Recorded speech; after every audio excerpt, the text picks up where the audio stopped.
குதிரை போரின் நாளுக்காக தயார் செய்யப்படுமாம், ஆனால் வெற்றி ஆண்டவரிடமிருந்து மட்டும்தான் வரும்.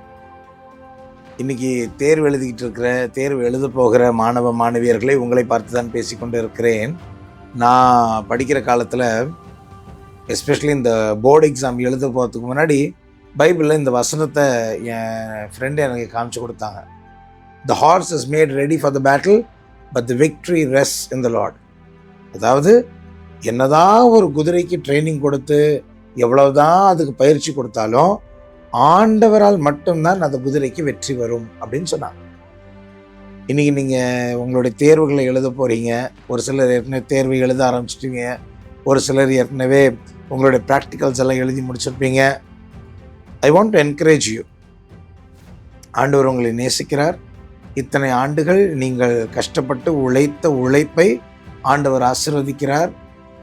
நீங்கள் எதை பற்றி கவலைப்படாதீங்க, பயப்படாதீங்க. ஆண்டவர் உங்கள் கூட தான் இருக்கிறார். நீங்கள் பட்ட கஷ்டங்கள், ஆமாம் கொஞ்சம் நஞ்சம் இல்லையே.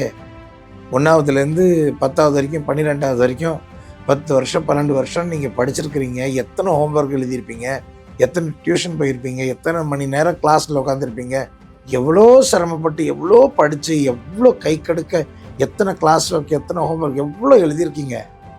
நல்லா ஞாபகம் வச்சுக்கோங்க, நீங்கள் போட்ட உழைப்பு ஒன்று கூட வீண் போகாது. ஒன்று கூட வீண் போகாது. நீங்கள் எதை விதைக்கிறீர்களோ அதை அறுவடை செய்வீர்கள் அப்படின்னு பைபிளில் போட்டிருக்கு இல்லையா? அதனால் நீங்கள் நிறைய இன்வெஸ்ட் பண்ணியிருக்கீங்க. இத்தனை வருஷம் இவ்வளோ படிச்சிருக்கிறீங்க. கவலைப்படாதீங்க, அதனுடைய பலன்களை பெறுகிற காலம் இது. அதனால் உங்களுக்கு எல்லாம் நல்லதாகவே நடக்கும். எக்ஸாமில் நல்ல மார்க் வாங்குவீங்க. கவலைப்படாதீங்க. அதில் ஒரு சிலருக்கு ஒரு சின்ன கவலை என்னென்னா, ஐயோ நான் அந்த அளவுக்கு நல்லா படிக்கலையே, என்ன ஆகுமோன்னு நீங்கள் யோசிக்கலாம். கவலைப்படாதீங்க. It is still not late. இப்போ கூட உங்களால் முடிஞ்சதை நீங்கள் செய்யுங்க. You do your best and God will do the rest. உங்களால் முடிஞ்சதை நீங்கள் செய்யுங்க.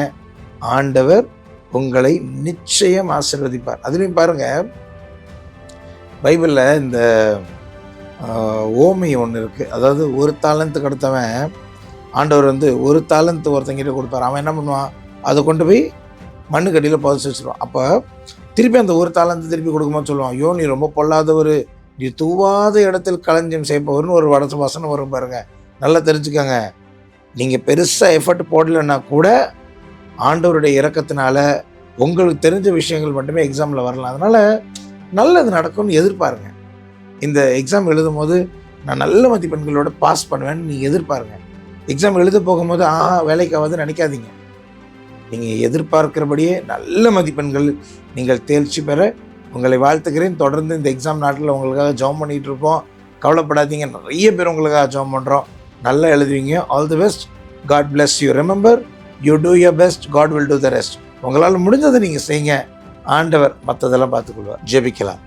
நன்றி செலுத்துகிறோம் ஆண்டவர். நன்றியோடு துதிக்கிறோம். ஆண்டவரே, என்னோடு இணைந்திருக்கிற இந்த பிள்ளைகளுக்காக உமக்கு கோடான கோடி நன்றி செலுத்துகிறோம். தேர்வு எழுத போகிற பிள்ளைகளை நீர் தாமே இப்பொழுது ஆசீர்வதிக்கிறதுக்காக உமக்கு கோடான கோடி நன்றி செலுத்துகிறோம். குறிப்பாக இந்த பொது தேர்வு பப்ளிக் எக்ஸாம் எழுத இருக்கிற இந்த 10th and 12th பிள்ளைகளை நீர் ஆசீர்வதிக்கிறதுக்காக நன்றி செலுத்துகிறோம். அவங்க இதயத்தில் இருக்கிற பயங்களை எல்லாம் நீ அப்புறப்படுத்துறதுக்காக உமக்கு நன்றி செலுத்துகிறோம். பிள்ளைகள் இதுவரைக்கும் கஷ்டப்பட்டு படித்த எல்லாவற்றையும் அவர்கள் மனதில் வைத்திருக்கவும் ஞாபகப்படுத்தவும் நீர்த்தாமை தூய ஆவியாரை தருகிறீர். அதுக்காக உமக்கு நன்றி செலுத்துகிறோம். ஆண்டவரை, படிக்காதவற்றை கூட படிக்கிறதுக்கு நீர்த்தாமே உதவி செய்கிறீர். இந்த கடைசி நேரத்தில் கூட அவங்க படிக்கிற எல்லா காரியங்களையும் அவங்களுடைய மனதில் ஆழமாய் பதிய செய்கிறதுக்காக நன்றி செலுத்துகிறோம். எந்த ஒரு பயமோ, எந்த ஒரு நோயோ, எந்த பிசாசின் சஞ்சலமோ பிள்ளைகளை தொடாதபடி நீங்கள் பார்த்துக்கொள்கிறீங்களா ஆண்டவரே, உமக்கு நன்றி செலுத்துகிறோம். இந்த பிள்ளைகளை எல்லாம் உடைய ரத்த கோட்டைக்குள் வைத்து மறைத்து நாங்கள் ஜெபிக்கிறோம். தகப்பனே, ஆசீர்வதிக்கிறீங்க. அதுக்காக நன்றி செலுத்துகிறோம். இந்த பிள்ளைகள் எல்லாம் நல்ல தேர்வு எழுத போகிறார்கள். அழகான கையெழுத்து எழுத போகிறார்கள். நல்ல மதிப்பெண்களை பெறப் போகிறார்கள். இதெல்லாம் நான் விசுவசிக்கிறேன். உங்களுடைய கரத்திலிருந்து இந்த ஆசீர்வாதங்களை நான் பெற்றுக்கொள்கிறேன்னு நம்புகிறேன். ஆண்டவரே, பிள்ளைகளை ஆசீர்வதிக்கிறதுக்காக நன்றி. அவர்களோடு இருக்கிறதுக்காக நன்றி. எங்களை முழுவதும் பிள்ளைகள் தேர்வு எழுதுகிற பிள்ளைகள், அதை திருத்துகிற ஆசிரியர் பெருமக்கள், அவங்களுக்கு கொடுக்குற மார்க் எல்லாவற்றையும் உங்களுடைய கரங்களில் கொடுக்குறோம். இயேசு நாமத்தில் ஜெபிக்கிறோம் பிதாவே, ஆமேன். ஆண்டவர் உங்களோடு இருப்பாராக. எல்லாம் வல்ல இறைவன் தந்தை, மகன், தூய ஆவியாரின் ஆசீர் உங்கள் மீது இறங்கி உங்களோடு என்றும் நிலைத்திருப்பதாக. ஆமேன். God bless you.